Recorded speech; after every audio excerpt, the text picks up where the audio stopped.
Now, access to early stage funding remains one of the biggest challenges and opportunities for startups across Africa. Now, while the continent is home to some of the world's fastest growing innovation hubs, many entrepreneurs still struggle to secure the capital required to scale their business. That's where the African Business Angel Network is stepping in, mobilizing a new wave of angel investors committed to backing African talent and unlocking the continent's vast economic potential. Let's bring in our New Central business correspondent, Chamon Debeng, who is live at the event. Chamon, a very good afternoon to you. What are the key takeaways from the conference this morning? Much to discuss, and luckily we do have one of the reps here with us who's going to be breaking down and giving us a lot of information. But across Africa, innovation is booming. So from tech startups here within our very own Lagos to agri-tech disruptors all the way in Nairobi, Africans are continuously showing their ability to be creative and to innovate. But of course, that's not enough. They need much more than just ambition in order to create viable businesses, and that's where angel investors actually come in. So speaking to us is founder at Ventures 54, Anthony Williams-Catt. Good afternoon or good morning. Good morning, good afternoon, good evening. All his greetings. All right, so how would you describe the funding landscape here in Africa? What do you have to say about it? I think if you look at the last decade, we've gone from proof of potential, we're now moving into a stage of proof of performance. We've seen great founders build and scale businesses, we've seen exits, we've seen the unicorn valuations that get the headlines, but we're seeing a lot of great founders scaling great businesses, and a lot of them are starting to go global.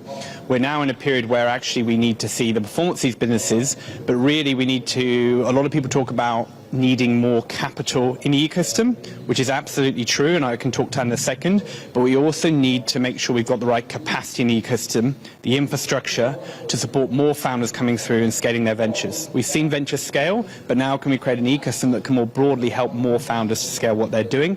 I think from a funding perspective, the big conversation over the last year has been about where the capital is coming from. And if you look broadly across all the different asset class and investment types, on average around 80% of that is coming from global investors who are not based here on the continent. And whilst that is not an issue or a problem, because we need that capability and that capacity, it is a challenge when that is not the priority necessarily in just investors. We've seen donors and aid funders pulling out in the last year, which is often due to international influences and not necessarily related to is there an issue here in the market. But what it does tell us, if we're going to build sustainable ecosystems here to prove that performance over the next decade, we need to foundationally have more local capital investing in the ecosystem, which can be complemented by this international capital as well. And I think what we've seen over the last week here in Lagos with the ABAN World Congress, we've had Moonshot, we've had a number of investor retreats here as well. There is clearly a huge growing appetite from international investors, but it needs to happen in collaboration and dialogue with local investors to make the ecosystem sustainable. So when you talk about a growing appetite, so you would say that there has been some improvement over the last 3 to 5 years when it comes to funding within Africa, and what is actually driving these changes? I think the thing to say is we've actually seen probably the most struggle in the last couple of years in terms of capital coming to the ecosystem, but that has been a reflection of kind of global economic headwinds, and it's often trying to decipher between is there an issue within the ecosystems here, or is it just a reflection of what's happening globally? As I mentioned before, the key and important thing is we are now seeing a first generation of founders who've come through scaled, grown exit businesses, and the important thing is to start seeing them investing back in the ecosystem. So how do we recycle those outputs and outcomes so that we can bring through that next generation? I think the thing that's really exciting for me right now, speaking with a lot of investors, is looking at who are those first senior employees in those African ventures that have gone on to scale, gone on to have to exits, because those people are going to be the next generation of founders coming through that have learned from that first wave, that they create that next generation of companies.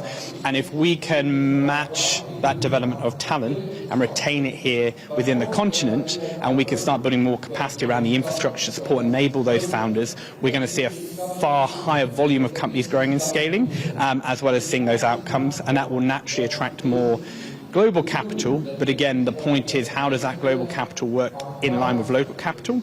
And a lot of local capital right now is not necessarily in the tech and startup ecosystem, and probably over the last 5 to 6 years we've really been pushing to build those stories to attract that international capital. But what we want to shift now is telling those stories locally to get the local investors more involved in the ecosystem to drive that, and it will be complemented by the global landscape.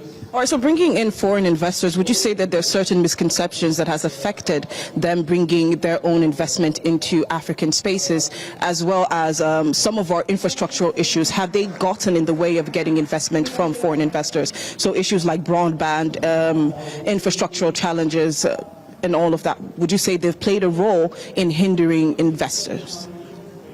From an infrastructure standpoint on the airport, in developing businesses and engaging, that would potentially hinder us developing business here locally at scale, and there might be an issue for the founders, an infrastructural challenge to scale. And going cross-border from, say, Nigeria into neighbouring countries, you may have those challenges scale a lot quicker, and you do see a lot of scaling ventures across the continent.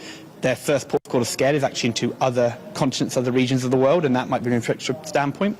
From the investor side of things, there is obviously a risk perception across Africa, and if you're new to the ecosystem, firstly, Africa, 54 nations, even with here in Nigeria, you have multiple regions that are very different from one another, and if you're going to be a global investor coming to the continent, you need to be here on the ground. And that can be first from an exploration standpoint, but if you're going to invest, it should be investing in collaboration with local investors and fund managers. And I think that's how we get a more stable ecosystem. If you're an international investor coming to the ecosystem, don't necessarily just invest directly. How do you source local talent who can contextualize the opportunity, help you really understand those risks, be on the ground working with those founders? So investing into local talent, into local funds to deploy that capital, and in turn help you better understand the space as it develops and grows. All right, thank you very much. Unfortunately, that's all the time that we have. That was Anthony Williams-Catt, founder at Ventures 54.